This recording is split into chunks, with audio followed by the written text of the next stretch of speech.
de manera pública que el vicepresidente sea escogido de las filas de Alianza País. Pero no le pararon bola, no le pararon bola y mejor trataron de buscar algún aliado para tener un bloque y poder gobernar desde la asamblea. Claro, por eso es que cuando lo eligen a Sonnenhorst, inmediatamente salen las felicitaciones de Lazo, de los socialcristianos, de la gente exactamente de la derecha del Ecuador.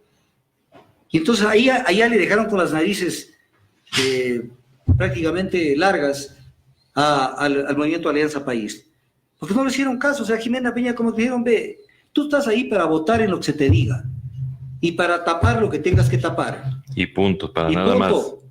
Entonces aquí tenemos una candidata ecuatoriana y sencillamente hay que botarle tierra y Almagro es mejor. Cuando con María Fernanda Espinosa, yo me pongo a pensar cuántas veces habrán tomado un café, se habrán reunido, se habrán reído. Habrán escogido candidatos para y de pronto se convirtió en una enemiga. María Fernanda Espinosa, porque los odios, y ahí sí les creo, parece que los odios son de todos los días. Parece que es a diario, pues entonces. Entonces ahora María Fernanda Espinosa es candidata de una cantidad de islas Vírgenes, Barbados, Bahamas, una cantidad de países. Oiga, ¿y si gana, doctor? Pues sería interesantísimo. Pero que el propio país no le haya apoyado, o sea, sí suena. A ver, suena duro, ¿no? La pregunta es muy interesante. ¿Y si gana María Fernanda Espinosa? ¿Qué pasa?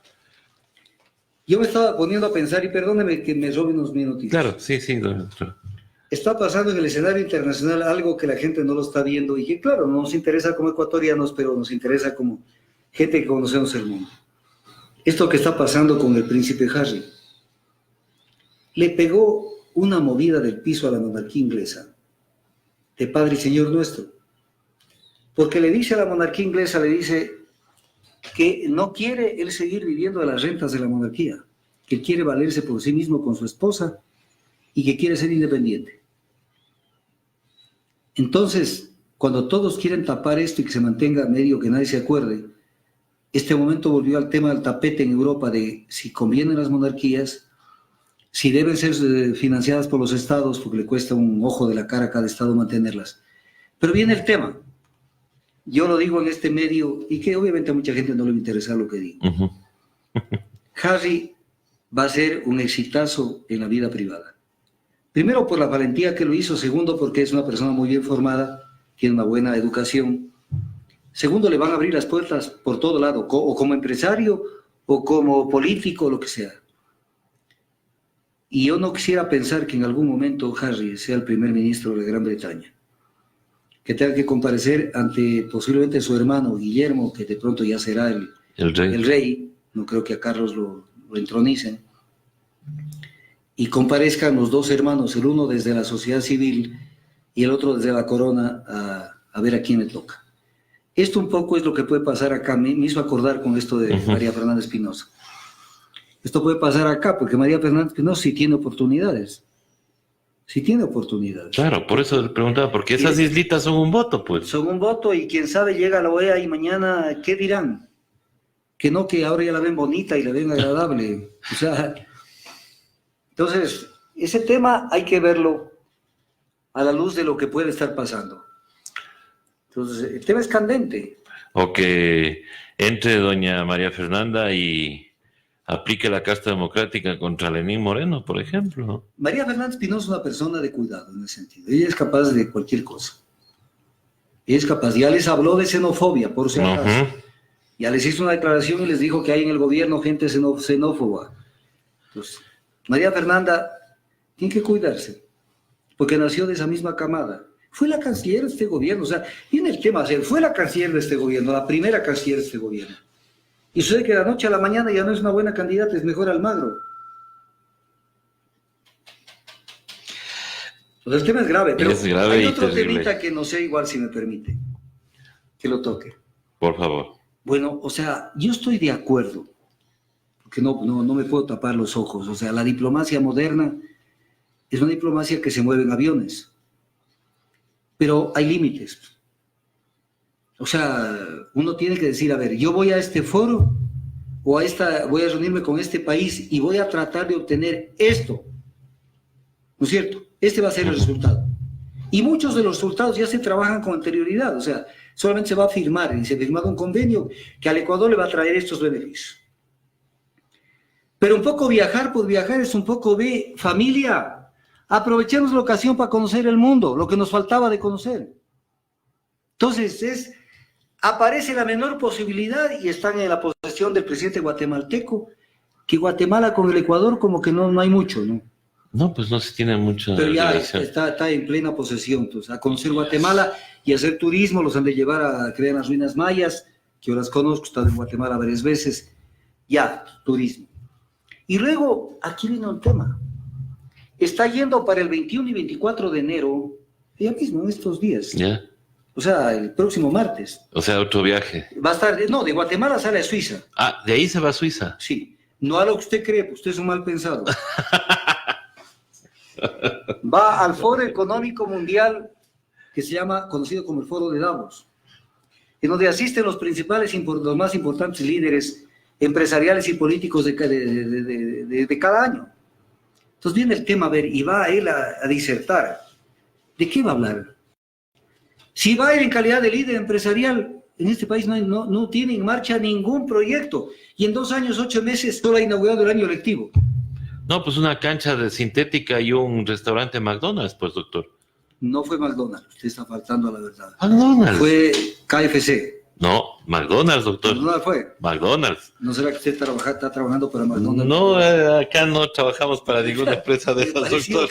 Me pareció que era de KFC. No, es McDonald's. Pero bueno, es McDonald's. O sea, como líder empresarial, ¿qué? Y como líder político, ¿qué? Con ese porcentaje de aceptación que tiene en el Ecuador. Menos del 9%. Con menos del 9% de aceptación en su país. Con un país se le levantó y lo hizo recular. Con un gobierno que se mantiene solamente a que está coaligado con las fuerzas que no votaron por él y que le dijeron que fue un fraude electoral lo que pasó en el 2017. Que no le iban a reconocer como presidente, también le dijeron, pues. Y entonces, y ahora votan con él en la asamblea. Irá a Davos? ¿Como líder empresarial? No o a dar una conferencia cuántica, doctor. Yo estaba tratando de pensar sobre qué va a hablar y yo pensaría que la disertación que le cae es disertar sobre cómo implementar paquetazos, despidos intempestivos y privatizaciones, que para eso lo están preparando, para los primeros 90 días del año. Pero para el resto, ¿qué? Entonces va a estar allí, pero además a Guatemala fue a la investidura del presidente de Guatemala, que es un derechista. No fue a la investidura del presidente de Argentina, que es una persona de la tendencia, que a él lo eligieron presidente de la República en Ecuador. Entonces se ve clarito, o sea, ¿de cuál tendencia es? De la derecha. ¿Con qué votos llegaste? Con los de la izquierda. Los de la izquierda. Y va al foro de Davos, entonces de paso van a Suiza. Y entonces tenemos un presidente, y de allá vendrá un discurso que los medios estarán pendientes. El plan toda una vida estará allí, que no existe, porque en la teoría está el plan toda una vida, pero en la práctica irás a ver dónde consigues los efectos positivos de ese plan. Entonces habla del plan toda la vida, de las medidas inclusivas, de una cantidad de frases, y quién sabe se meta también al tema cuántico. Entonces, mientras tanto, aquí en el Ecuador avanzaron a pagar el 13º sueldo con lo último que les mandó el Fondo Monetario Internacional, pero él está en Davos, como uno de los principales líderes empresariales y políticos del mundo, con un porcentaje de aceptación del 10% a nivel nacional. Otro viajecito más que lo pague el Estado ecuatoriano. Más en el avión que dijo que iba a vender. En el avión que dijo que iba a vender, ni locos. Él es capaz de dejárselo vendiendo un mes antes de dejar el poder en el 2021, para que el próximo presidente no tenga que movilizarse, o por lo menos que tenga un solo avión. Pero así mismo le deja hasta comprometido con el petróleo, pues. Ah, no, con el último contrato le vendió 50 de 56 cargamentos de petróleo de la última venta que hizo a Shell Western Supply and Trading. Le vendió 50 de 56 cargamentos que tendrán que ser embarcados en el próximo gobierno, porque solo 6 cargamentos le corresponden a su periodo. 6 cargamentos, o sea, y los demás comprometidos para el otro gobierno. El 90% del crudo que vendió hace poco es comprometido del crudo del próximo gobierno. Ay, Dios. Doctor, hay otro tema que nos preocupa. Odebrecht, la empresa corrupta y corruptora, no está siendo acusada en ninguna de las causas que acá son mediáticas. Y tanto es así que hubo hasta una reunión donde se quería conversar con ellos para que haya una reparación, alguna cosa.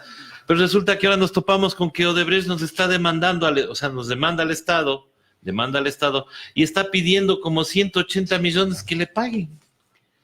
Sí, a ver. ¿Cómo entender eso, doctor? A ver, la presencia de Odebrecht acá en el Ecuador trajo pus por todo lado.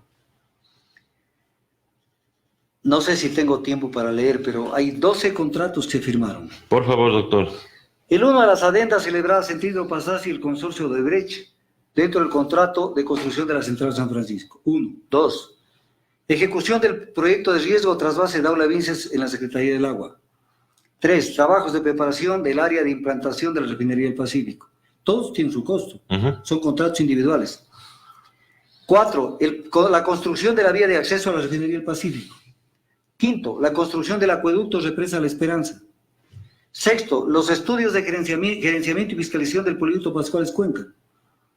7. La construcción y fiscalización del proyecto de riego Daule Vinces. 8. El proceso precontractual de ejecución del proyecto hidroeléctrico Manduriacu. 9. El seguimiento de construcción del proyecto Manduriacu. 10. La construcción y fiscalización del proyecto Pascuales Cuenca, la contratación para la implementación de la vía y construcción del puente Gringo Pepe, examen de ingeniería de la construcción del acueducto Represa La Esperanza.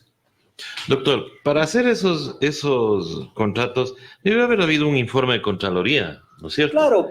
Porque resulta que muchos de esos contratos y los informes favorables están firmados por el actual Contralor, el autonombrado Contralor.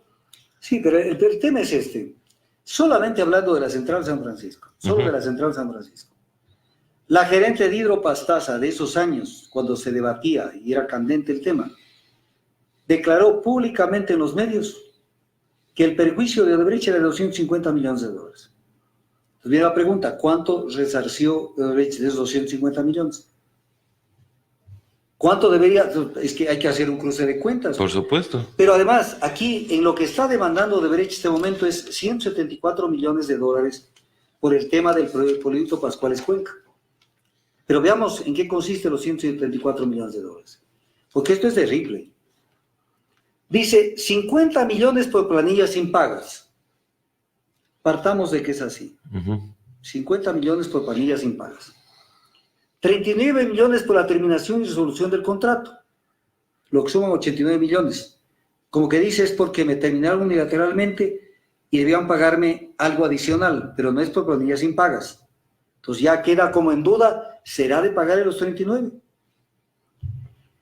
Pero luego habla de una cifra que es increíble. Han contratado una perita han designado una perito dentro de este proceso. Claro, si no se pone las pilas el Estado en este tipo de procesos, se le puede venir en contra todo. Entonces ahí hay que pedirle cuentas al Procurador General del Estado. Por supuesto. Si estuviste pendiente de ese peritaje y de que se lo haga en debida forma. Porque la perito nos habla de que hay que devolverle 68.800.000, leo textual, por la utilidad que la contratista habría dejado de ganar al haber quedado inhabilitada como proveedor del Estado. O sea, ¿qué quiere decir? Que como hubiera podido tener otros contratos y ya no los tuvo, al ser inhabilitada como contratista, perdió su utilidad. Pero es que esa es la consecuencia. Primero, el Estado no concede un régimen de impunidad a ninguna empresa, ni nacional ni extranjera. Y la consecuencia lógica de que se haya incumplido un contrato es la terminación unilateral. Y no va a venir a demandar que porque le terminaron unilateralmente el contrato, el Estado ecuatoriano ahora tiene que pagarle 68 millones por utilidades que pudieron haber generado los contratos con otras empresas, pudieron haber generado. Pero doctor, esto es consecuencia de que no se le haya acusado a Odebrecht en ninguno de los procesos, pues. Sí, porque si se le hubiera acusado, se le hubiera pedido que devuelva, como hizo Colombia, por ejemplo, y que paguen ellos Pero es que en Colombia hay Procuraduría General del Estado. Eso también, doctor. Acá no la hay. Entonces, pero viene el tema, esto merece aclarar. y lo voy a aclarar. A ver, ¿qué dijeron en el Ecuador? Nos mandaron una rueda de molino y desgraciadamente la gente la ingirió. ¿Cuál es la rueda de molino? Un principio jurídico que dice que nadie puede ser juzgado dos veces por la misma causa, que es el principio non bis in idem. Claro, pero aquí el tema es si son los mismos actores y es el mismo caso. Y en el mismo país. Eso se llama en derecho, por si acaso un abogado me esté oyendo. Tiene que haber identidad subjetiva y objetiva de la acción. Si algo no está igual, es otro caso. Que al señor José Concepción Santos se le ha juzgado en Brasil por, de manera general, haber facilitado sobornos en algunos países de América Latina, no quiere decir que él ha comparecido al Ecuador a responder por los delitos cometidos en el Ecuador. El principio non bis in idem es fundamentalmente aplicado cuando este principio se lo aplica en juzgamientos dentro de un mismo país. Por ejemplo, ¿cómo puede ser que en el Carchi le juzguen a una persona por X cosa y después le quieran volver a juzgar, posiblemente hasta en el mismo Carchi, en otro juzgado por lo mismo? Entonces, señor, ya fui juzgado. O también viene el tema de la justicia indígena, dentro del contexto del Ecuador, porque la justicia indígena del Ecuador no se puede aplicar en Colombia, ni en el Perú, ni en Brasil. Entonces, el caso de justicia indígena funciona dentro del principio non bis in idem, porque es un caso que calza perfectamente con este derecho. Tanto que incluso, mire, tanto que la Constitución dice, por eso se refiere, hay que aprender la norma constitucional, legal, reglamentaria, hay que aprender a leer. No solamente el texto, sino el contexto. ¿Qué dice la Constitución? Nadie podrá ser juzgado más de una vez por la misma causa y materia. Los casos resueltos por la jurisdicción indígena deberán ser considerados para este efecto. ¿Qué se está refiriendo? Fundamentalmente al tema interno. Por eso menciona la jurisdicción indígena. Pero hay un principio del derecho internacional y que también es norma del derecho local. Principio que a uno le enseñan desde que entra a la Facultad de Jurisprudencia. ¿Cuál es este principio? El principio de territorialidad de la ley, que en el Código Orgánico Integral Penal y en todos los códigos anteriores está contemplado. ¿Qué dice el actual artículo 14 del Código Orgánico Integral Penal? Las normas de este código se aplicarán a toda infracción cometida dentro del territorio nacional. Dice en el numeral 2, las infracciones cometidas fuera del territorio ecuatoriano en los siguientes casos. Cuando la infracción produzca efectos en el Ecuador o en los lugares sometidos a su jurisdicción. Caso justo de Brasil. O sea, toda infracción cometida en el territorio ecuatoriano tiene que ser juzgada en el Ecuador. Y toda infracción cometida fuera del territorio ecuatoriano, cuando la infracción produzca efectos en el Ecuador, que fue las coimas en el Ecuador, en el caso que hayan sido, tiene que ser juzgado aquí. Entonces, el principio de territorialidad de la ley lo hacen pedazos y para facilitarle que el venado se les escape, entonces ahora el no bis in idem. Y aparte habla también el señor fiscal anterior, Carlos Bacamancheno, hablaba de que porque había hecho un convenio con este señor José Concepción Santos y con la empresa Odebrecht, para que haya esa colaboración.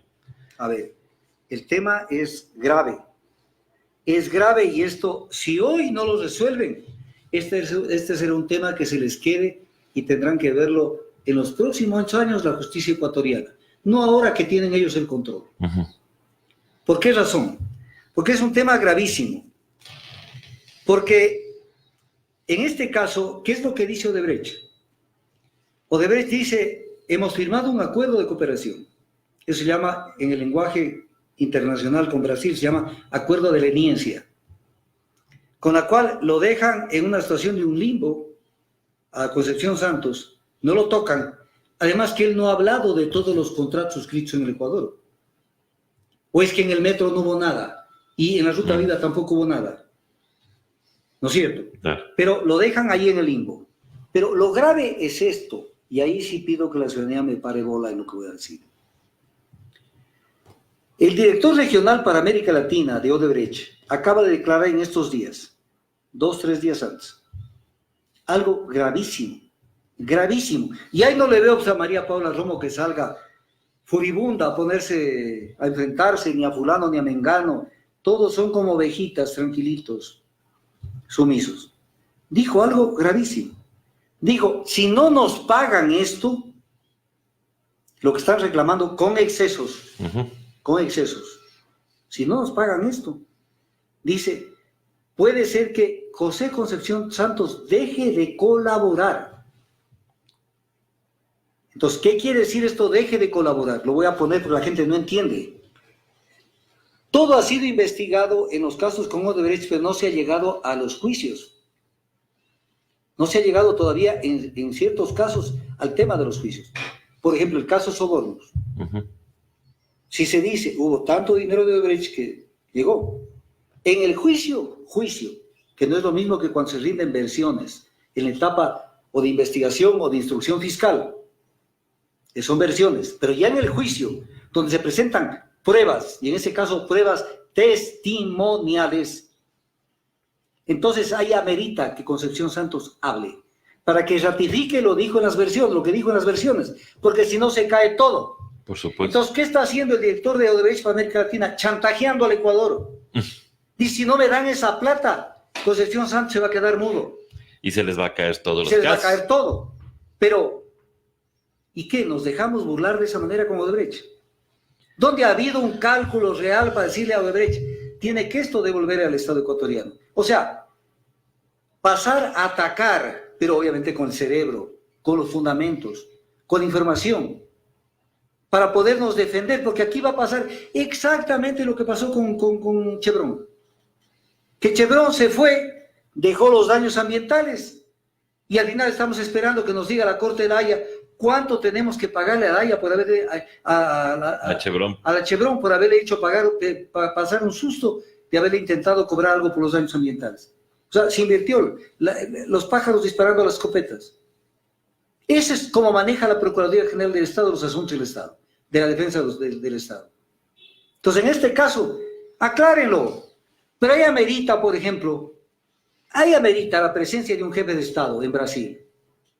Por ejemplo, un Moreno, Lenín Moreno, que en vez de estar en Davos, donde está paseando, va a pasear, o en Guatemala, se entreviste con Bolsonaro y le diga, oye, párame la mano. Aquí Odebrecht le debe plata. Pongámonos de acuerdo y ponen contra la pared a tu empresa. Porque tu empresa fue la que vino aquí a hacer la fiesta. Y aquí sucede que quiere cobrar más de lo que se debe pagar. Para eso necesita relaciones internacionales donde se ejerza una diplomacia más actuante, más fuerte, más decidida. Ahí sí tomo el vuelo de la presidencia y me voy al primer vuelo y me voy a Brasil. Pero no se dejen chantajear de esa manera. Pero si han viajado a Brasil, pues doctor, viajaron a supuestamente 3 pruebas y nunca trajeron nada. Pero otros niveles. Cuando el tema va subiendo de nivel... tendría que ir el jefe de Estado. Claro, pues tiene que hablar con él y decirle, oye, ¿qué pasó? O sea, dame una mano. Aquí no están jugando mal en este tema. Porque no es que ahora sucede que el Ecuador es el que tiene que pagarle a Odebrecht. Hay que pagarle por darnos versiones de una persona que no se han comprobado y que encima más ha dejado haciendo hasta malas cosas. Además, tiene que la Procuraduría informarle cómo es que apareció este peritaje. ¿Le impugnaron al peritaje? Pregunta. ¿Lo aceptaron al peritaje? ¿En qué estado estamos? Avísenle al país, porque es una burla ese peritaje. Claro. Además, digan el nombre del perito, porque hasta para saber si tienes experta, si sabes de algo de este tema de construcción pública. Una perito que ha sido contratada, que ha sido designada dentro de la causa, para que la gente busque la información. Esto está en el Universo, en el diario El Universo, de hace 2 días. En audiencia crucial, Odebrecht demanda pago de 174 millones.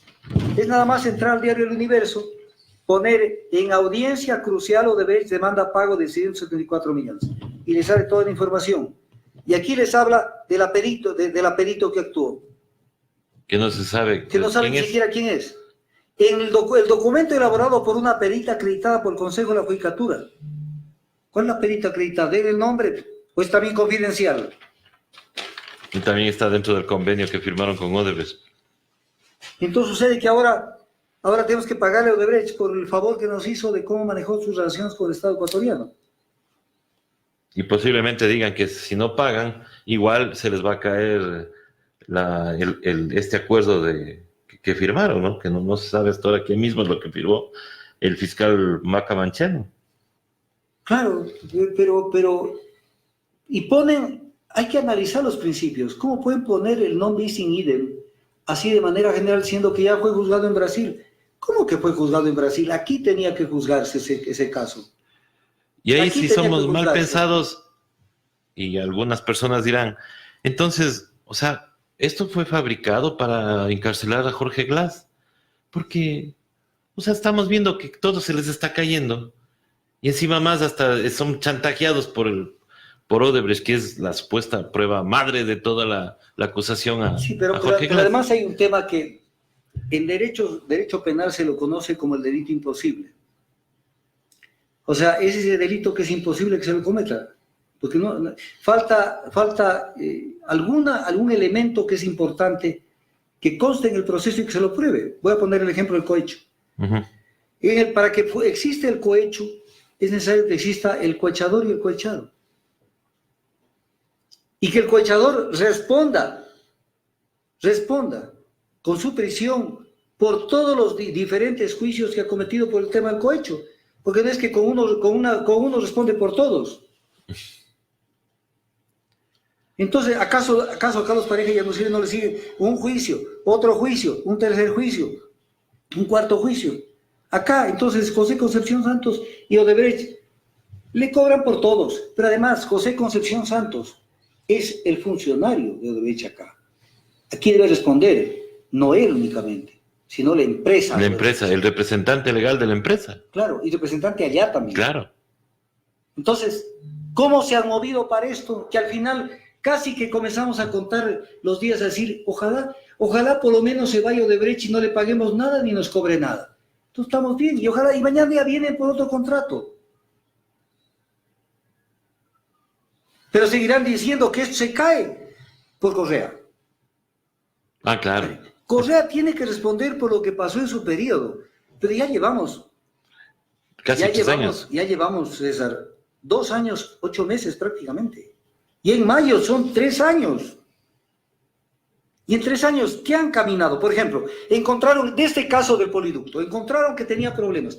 Dicen hoy en los medios, en declaraciones que hacen, José Augusto Briones, el ministro, dice, si se puede meter la mano por debajo del tanque, dice, hay como un hueco. Oye, no has dicho nada más, nada nuevo. Pero viene la pregunta, ¿así estaba el tanque cuando lo recibieron? No estaba. El problema es que hay deslizamientos, porque hay problemas geológicos. El tema es más grave. Los estudios de suelos hizo Kaminowska. ¿Dónde está presa una persona de Kaminowska si los estudios fallaron? Porque Odebrecht sostiene hasta el último que le obligaron a utilizar los estudios de suelos de Kaminowska. ¿Dónde hay una persona de Odebrecht, de Kaminowska, que responda? Nadie. ¿Dónde está un informe de Contraloría que eso se hizo mal? En este gobierno contrataron estudios de la Escuela Politécnica Nacional. Uh-huh. ¿Dónde están los estudios? Publíquelos para ver qué pasó anteriormente, qué pasa actualmente. ¿Y por qué la falla? Porque si hay una falla geológica, entonces, chuta, ahí sí nos fregamos, porque ¿a quién le van a responsabilizar por una falla geológica? ¿A quién? Ni siquiera a la Pachamama, más adentro, a Taita Dios, ¿a quién le van a responsabilizar? Claro. Pero sean más transparentes, pero ¿qué han hecho? Y no nos vamos a dejar, dice José Augusto Briones, en declaraciones que dice hoy en los medios de comunicación. ¿Pero cómo es esto? Cuando tiene el agua hasta el cuello. Y cuando le amenazan con que se va a callar José Concepción Santos. Y cuando no se sabe qué pasó con los otros casos. O sea, Odebrecht era una persona que no pecó solamente en el metro y en la Ruta Viva. Y en justo en esos casos no intervino. Ahí no pecó. Entonces aquí tenemos una justicia selectiva. Como en el fútbol, cuando quieren revisar con el VAR una jugada y otras veces no quieren revisar con el VAR cuando vemos el fútbol internacional. O sea, ahí es potestad del árbitro. Potestad del árbitro. Y gol. Y se acabó. Y al revés. La justicia tiene que ser una, tiene que ser independiente. En ese momento ya no hay justicia independiente. 23 de los 36 jueces de la Corte Nacional son colocados por este gobierno a través del Consejo de la Judicatura. Hoy están encargados. Ya deben a los 23. Entonces tienen que responder por todo esto. Y aparte amenazas si es que la Fiscalía se siente vulnerada, como dicen, ¿no? Sacan hasta comunicados indicando que amenazan a la jueza con seguirle delito de prevaricato. Es que la jueza no tiene ninguna culpa de que ellos se jalen. Claro. Si ellos se jalan, ellos se quedaron sin piso cuando el Código Orgánico Integral Penal dice que ya cesará la prisión preventiva cuando desaparezcan los indicios de responsabilidad penal. Los elementos de convicción respecto a la responsabilidad penal. Si la fiscal cambia la formulación de cargos y se va por otro tipo penal, quiere decir que desaparecieron los indicios, en el caso Pavón. Ahora, otro tema que sería bueno verlo muy de pasada. Esa parafernalia que hay en el Ecuador. O sea, quieren ser candidatos Raimundo y todo el mundo. Mire esa pelea interna en Pachacuti y entre Pachacuti y Conalle, que en el fondo es una pelea que también tiene su trasfondo por los votos de Pachacuti para validar la aprobación y que se mande al registro civil la ley de simplicidad y progresividad tributaria. Al registro oficial. Al registro oficial, y que no había forma de mandarla, porque eso ya se cerró. Los socialcristianos, no sé si es parte de la campaña ya anticipada, están demandando la inconstitucionalidad de esa ley. Y entonces, vemos cómo, por ejemplo, aparte de este disenso que tiene Pachacuti con Conalle, Jaime Vargas dice que sueña con ser presidente de la República. No, sueña con ser presidente, ¿para qué? ¿Para crear la Guardia Indígena? ¿Para qué?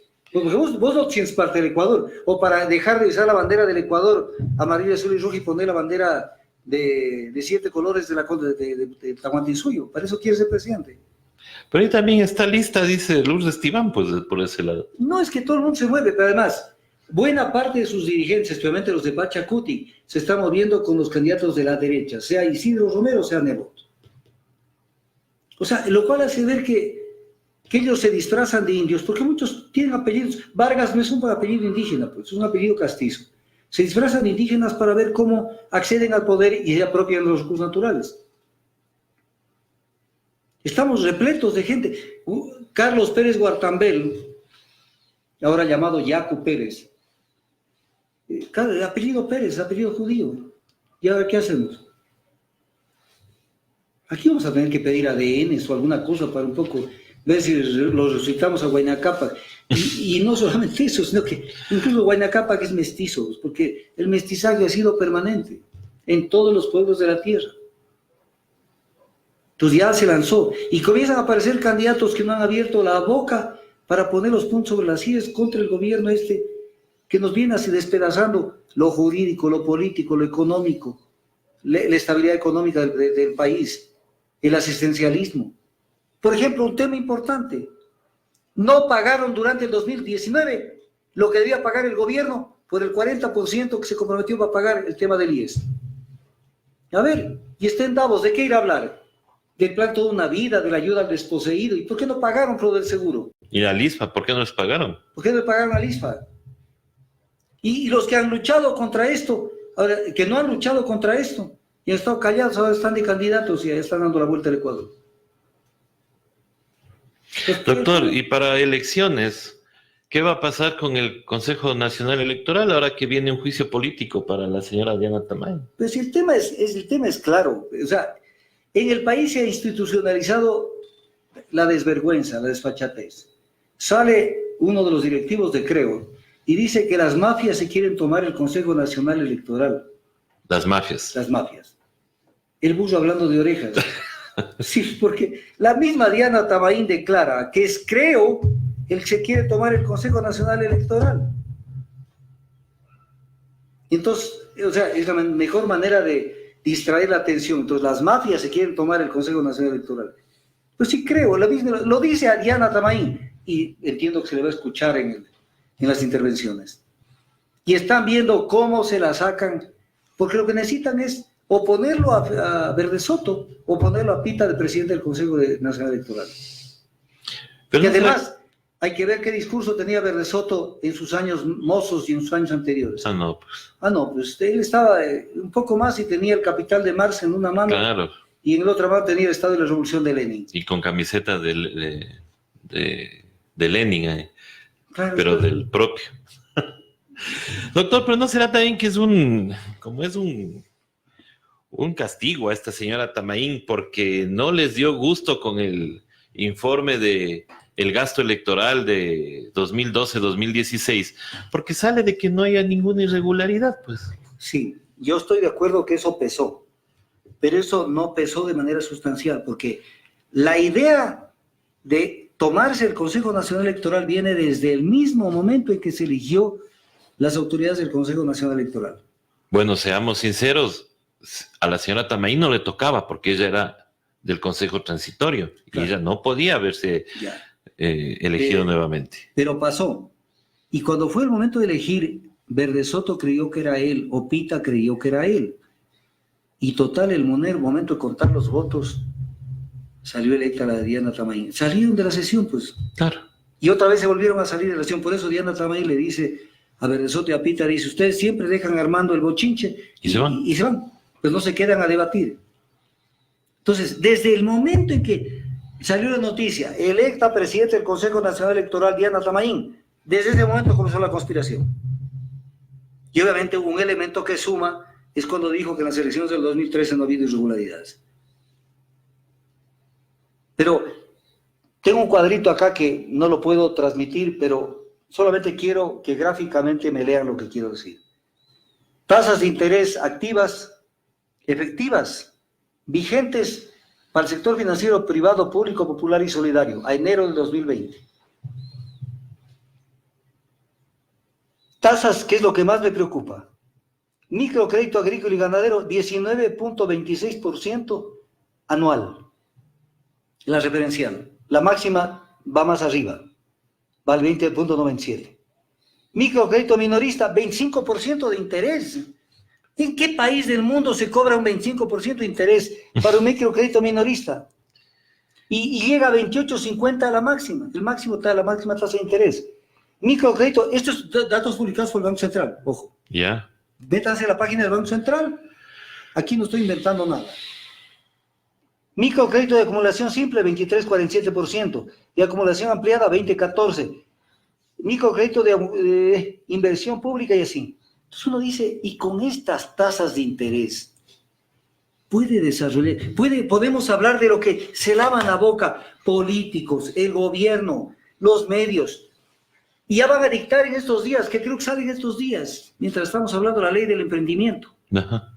Y con la ley del emprendimiento... Con esas tasas de interés. Con esas tasas de interés. Ni loco. Ni loco, doctor. Yo no me endeudo con esas tasas de interés. ¿Dónde está el Estado que regule y que los ponga en orden a los gatos? No, pues. Sí, los gatos son los que quieren llegar a la presidencia. Pero, doctor, ahí los banqueros tienen unas utilidades, las mejores utilidades de los últimos años. Y resulta que el culpable también ha sido corregido por una ley correísta. ¿Pero por qué no le cambian a la ley, pues, entonces? Claro, pero además, mire lo que dijo Dajica hace poquísimo, la semana pasada, fecha posterior al miércoles anterior. Dijo algo que ya se le fue la mano. Dijo en una entrevista que tuvo, el tema del monto de las tasas de interés no es lo importante. Lo importante es que haya créditos. Claro, que haya créditos, pero para que me paguen millonadas, para que los bancos... con estas tasas de interés superiores al 20%, hagan una fiesta infame. Entonces, bueno, ¿quién controla el Estado? ¿Y de qué ir a hablar el presidente en Davos? Ir a hablar de las tasas de interés que hay en el Ecuador.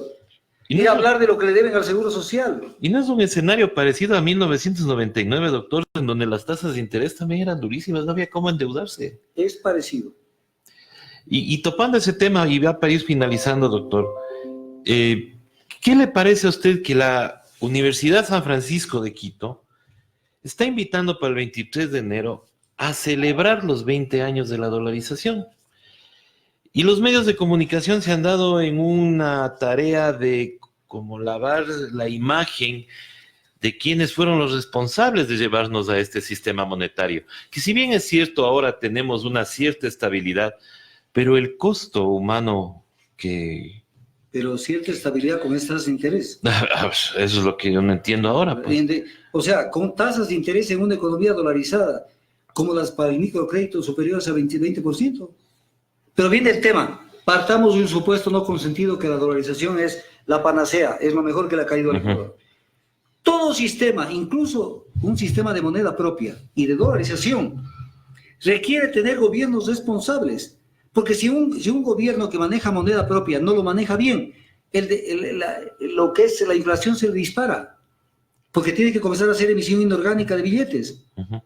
Y si estamos en un sistema dolarizado donde nosotros no tenemos un control sobre la moneda, entonces la crisis es de otro tipo. Puede estallar la economía porque no tiene una superficie de sustentación sólida. Pero no es el tema de la dolarización. La dolarización, dejémosla de lado. Hay que sostenerla, hay que aguantarla, hay que cuidarla. Pero nos quieren hacer creer que la dolarización es todo. La dolarización fue la consecuencia del descalabro económico que crearon los gobiernos anteriores que dictaron la dolarización, especialmente el gobierno de Maguad, donde se pulverizaron los ahorros y los depósitos bancarios, se quebró a las empresas. Mire usted, solamente en estos años se quebraron más o menos 4.500 empresas. O sea, hay gente que tuvo empresas que valían y después no valían $1, 1 centavo, un sucre.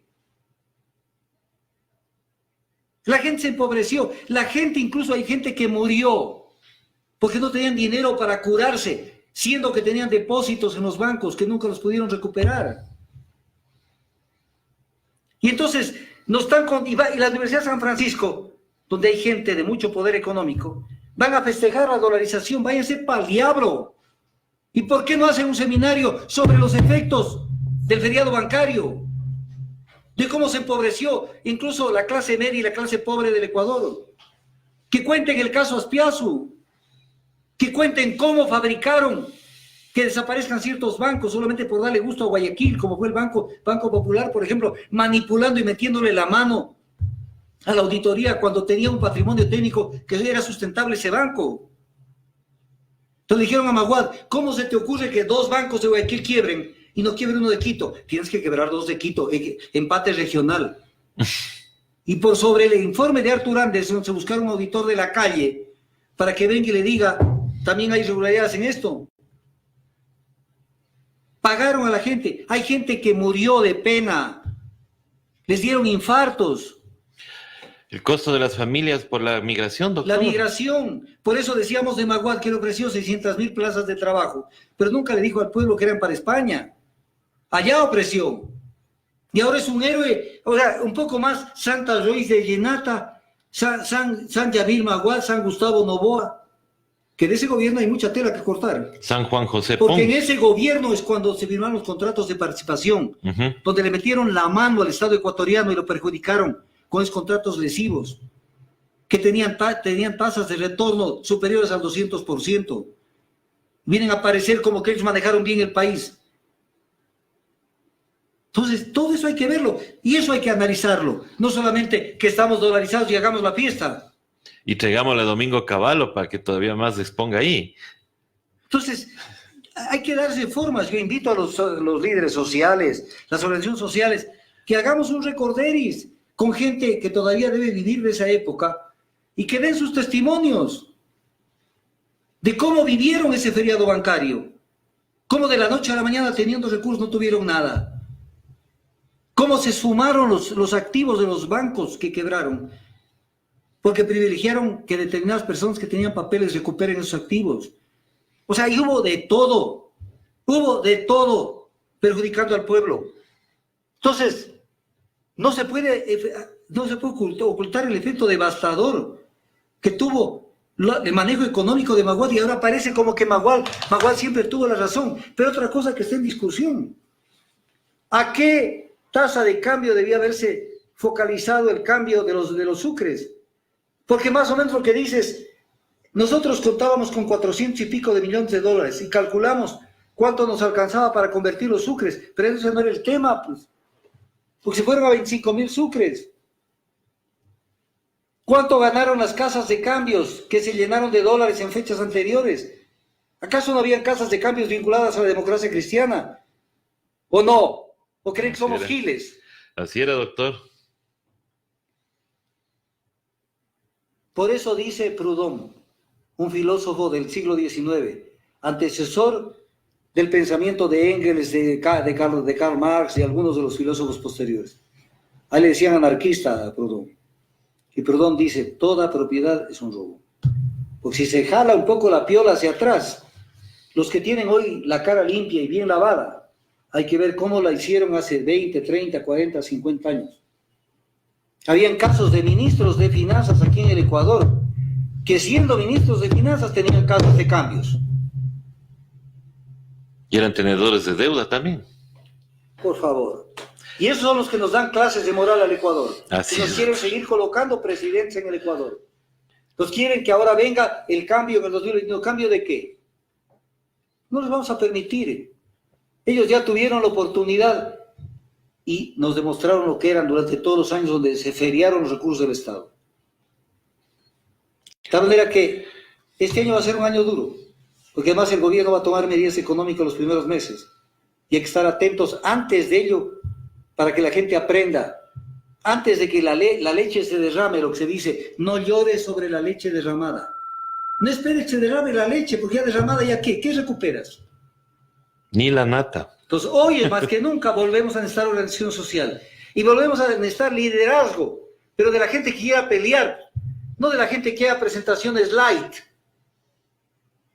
O sea, más o menos fuera del escenario, solamente mirando el 2021. En el 2021 estamos muertos, económicamente. Aquí se necesita gente que se faje y que se pare firme frente a los intentos del neoliberalismo de destruir nuestra economía y privilegiar el capital por sobre la realidad social y económica de nuestro pueblo. Y es lo que se viene. Y el pueblo tendrá que elegir entre los light y los que hemos estado de alguna manera metidos en esta bronca, tratando de hacer que la gente abra los ojos. Es un año difícil, porque el pueblo no se puede volver a equivocar en el 2021, pero para no equivocarse en el 2021, tiene que desde ahora ya organizarse, porque las medidas económicas vienen ahora. De aquí hasta fines de marzo están tomadas, y luego será demasiado tarde. Así es, doctor. Y tenemos ya que empezar a pensar en lo que se viene, en cómo vamos a reaccionar y en la lucha que realmente va a ser dura en las calles. Doctor, queremos agradecerle, como siempre, como todos los miércoles, que sus análisis son de mucha valía para todo el pueblo ecuatoriano, especialmente para la audiencia de Hoja de Ruta Radio, a quienes les recordamos que este audio estará disponible a partir de las 10 de la noche en nuestra plataforma para que ustedes puedan escuchar nuevamente esta intervención. El video lo estamos subiendo a la madrugada en YouTube para que también lo tengan las personas que nos están viendo desde España y desde otros países. Muchísimas gracias a toda la audiencia. Hemos tenido bastante acogida a pesar de que tuvimos un corte a la mitad del video, pero los dos videos van a estar en YouTube, posiblemente en una sola entrega o la haremos en dos, pero ya la estaremos subiendo. Así que muchísimas gracias a todos. Gracias, doctor, nuevamente. Gracias, siempre a las órdenes. Y estaremos mañana pendientes. Yo inauguro una radio, me invitan como el principal invitado a inaugurar una radio. Ah, va a inaugurar una radio, doctor. Radio La Calle. Radio La Calle, pero está inaugurada, pues la Radio La Calle. No, el primer programa de entrevistas es mañana. Ah, ya, el primer programa de entrevistas. Ah, claro, los compañeros de Radio La Calle. Entonces felicitamos también pues por abrir ese espacio. Necesitamos más espacios, doctor. Espacios. Aquí no hay competencia. Aquí no, las radios digitales somos hermanas. Nosotros nos ayudamos, mandamos todo. La libertad de expresión no le pertenece al gobierno de turno ni a los políticos de siempre. Ni a los medios de comunicación tampoco. A los que estamos con el pueblo. Así es, doctor. Así que le felicitamos de todas maneras a todos también y a los compañeros de Radio La Calle por ese nuevo espacio de entrevistas. Muchísimas gracias nuevamente, doctor.